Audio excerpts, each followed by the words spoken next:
Maintenant, on va commencer le 8 à expliquer le chapitre 6 sous le nom d'une fraction littérale. Ces trois fractions littérales, tout d'abord, la fraction, il a numérateur et dénominateur, comme on a déjà appris en EV7 et en EV6. Littérale, c'est-à-dire contient des lettres. Par exemple, ici, comme définition, 6 sur x, c'est une fraction.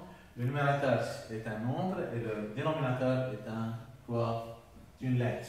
Ici, x plus 4, x moins 2 contient des lettres et des nombres. 5a sur 7 et tous sont des fractions littérales.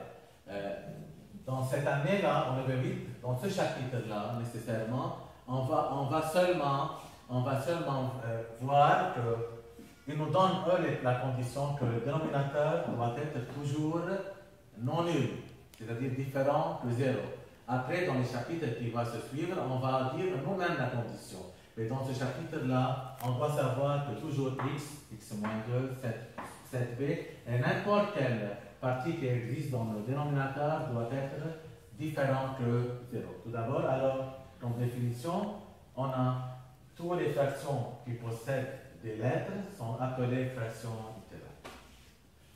Maintenant, on va compléter avec les propriétés. Qu'est-ce qu'on a comme propriété ici? Vous remarquez qu'on a trois fractions. Je n'ai rien mis entre ces trois fractions. Pourquoi? Car ici, le moins est pour le numérateur. Ici, le moins est pour le dénominateur. Ici, le moins est pour le trait principal. Ça revient au même. Ici, on divise avec la calculatrice. Moins 2 divisé par 5 nous donne moins 0,4. 2 divisé par moins 5 nous donne moins 0,4. Moins 2 divisé par 5, ça revient au même. Alors, on peut dire que le moins, s'il est au numérateur, ou bien au dénominateur, ou bien à côté du trait principal, la fraction reste la même. Rien ne change dans la réponse décimale. Maintenant, ici, on remarque qu'on a moins au numérateur et moins au dénominateur. On a deux moins. Et si on a 2 plus, moins sur moins, c'est plus 5. Ça revient au même. Si je divise moins 3 sur moins 4, ça nous donne 0,75. Et si je divise 3 sur 4, ça nous donne le même. Alors, si le numérateur et le dénominateur sont de même signe, ça revient au même. Troisième remarque.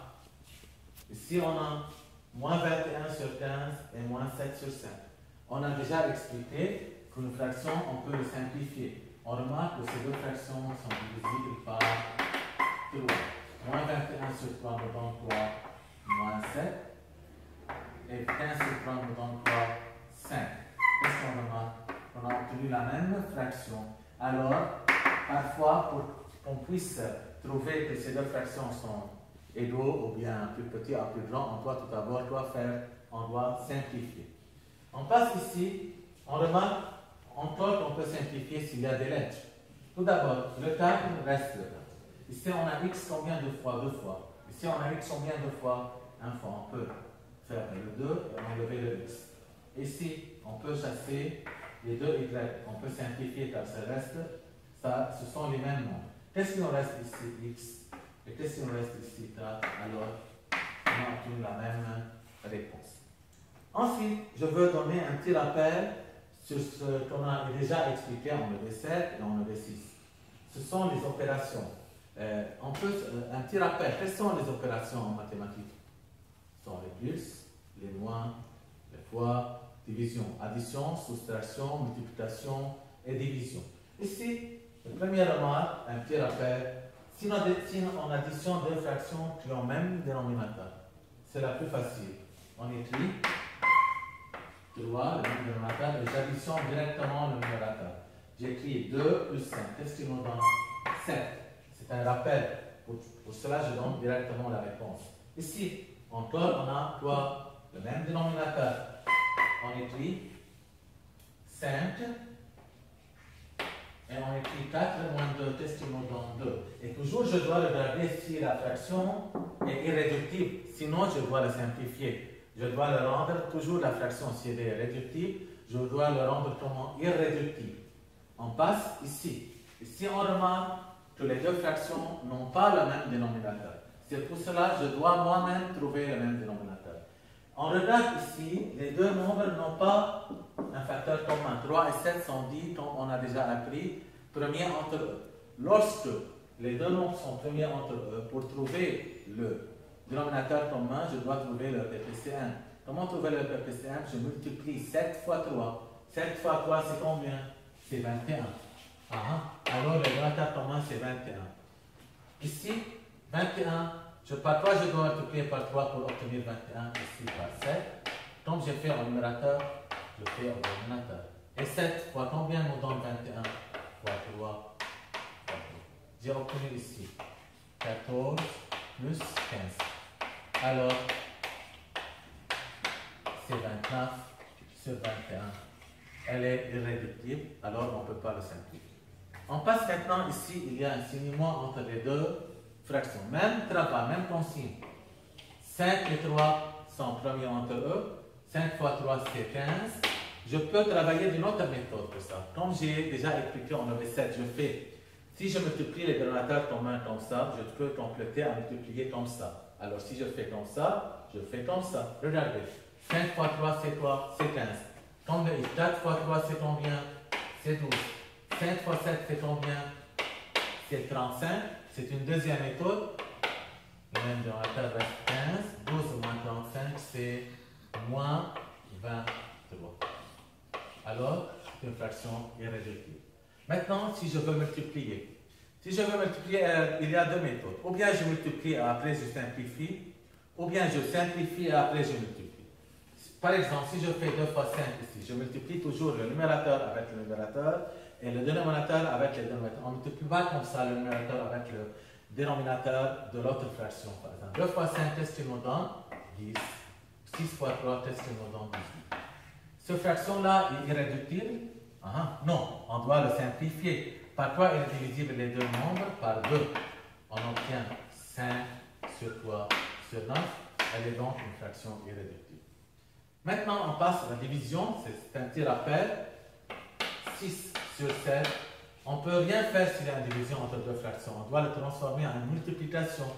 Alors, la division devient multiplication et la deuxième fraction sera comment?